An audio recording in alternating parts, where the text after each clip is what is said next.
안녕하세요. 꾸알여사입니다. 오늘은 여의도 성모병원 정신건강의학과 교수이신 나혜란 교수님이 신문에 연재하시는 뇌과학 교실 중 한 편을 읽어드리겠습니다. 제목은 치매 일으키는 알츠하이머, 뇌의 독사 세포 망가뜨려요입니다. 평균 수명이 길어지면서 치매는 누구나 들어본 익숙한 단어가 됐지요.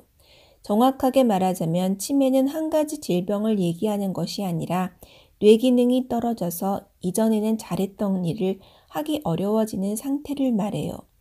흔히 알려진 것처럼 기억력이 떨어지는 것이 대부분이지만 기억력이 크게 나빠 보이지 않아도 성격이 변하거나 판단력이 떨어질 수도 있어요.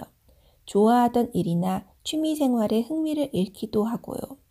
그래서 치매 진단을 할 때 먼저 물어보는 것이 최근 성격이 바뀌었나, 아니면 좋아하던 것을 싫어하게 된 것이 있는가, 입맛이 변했나, 이런 것을 물어보나 봅니다. 흔히 치매에 걸린다는 말을 많이 쓰는데 이는 부정확한 표현이에요.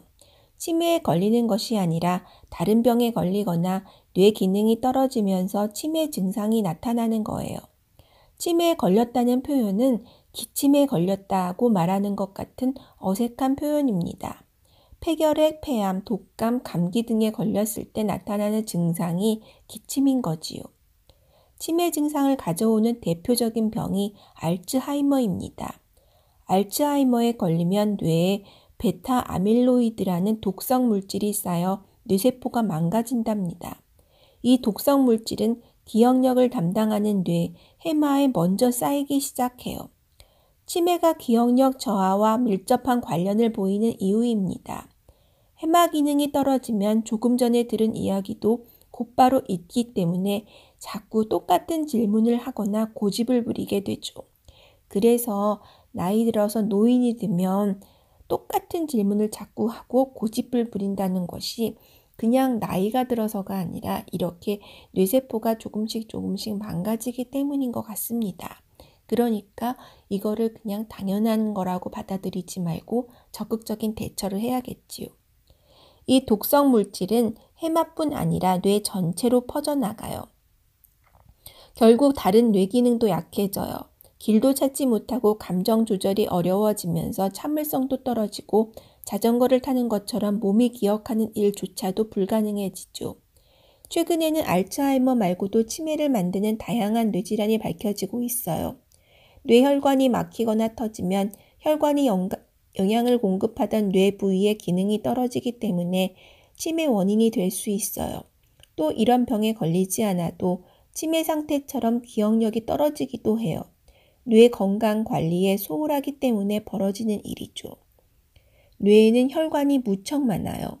이런 미세한 뇌혈관이 늙으면서 막히게 되면 뇌세포는 그만큼 빨리 죽어가게 되죠. 평소 운동을 꾸준히 하고 병이 있는 사람은 치료를 잘 받는 것이 중요합니다. 고혈압, 당뇨 같은 병을 앓고 있으면 뇌혈관이 빨리 늙는다는 연구 결과가 나오고 있거든요. 뇌세포를 덜 늙게 하려면 평소 새로운 생각을 많이 해야 해요.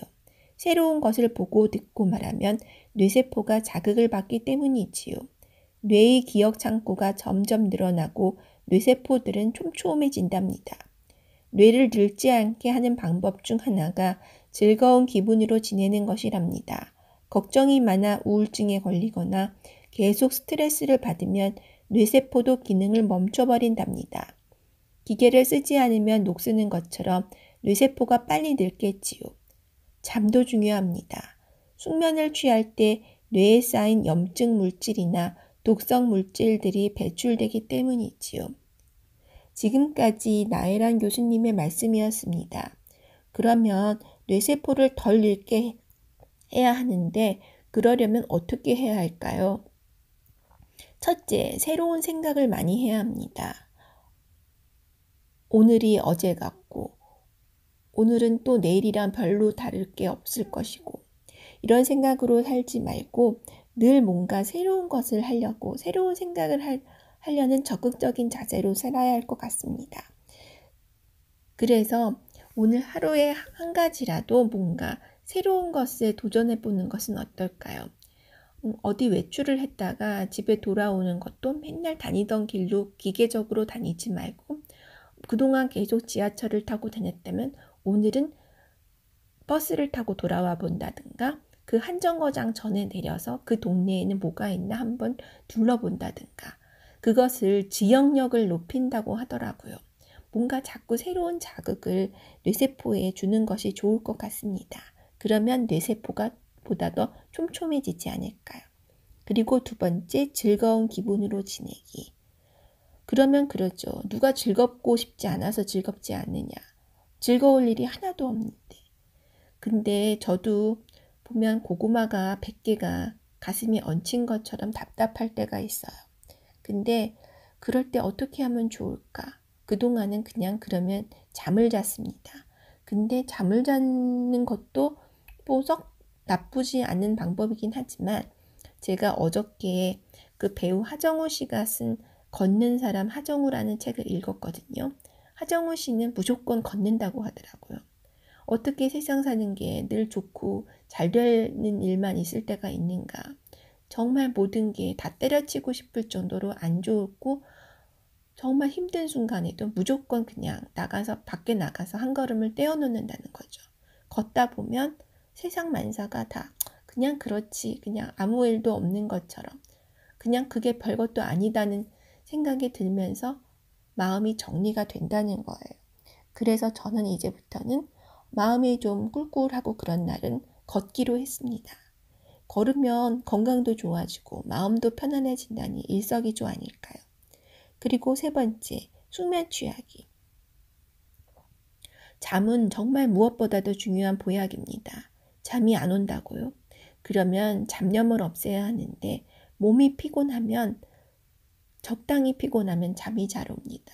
그러니까 아까 제가 말씀드린 것처럼 하루에 몸을 많이 움직여서 걷고 또 걷고 한번 부지런히 움직여 보세요. 그럼 보다 더 잠이 잘 오지 않을까요? 지금까지 꼬알 여사였습니다. 오늘 들으신 이야기 중에서 한 가지 정도 실천해 보시면 어떨까요? 저 꼬알 여사는 이제부터 걷기로 했습니다. 무조건 걷기. 그럼 다음에 또 찾아뵙겠습니다. 들어주셔서 감사합니다.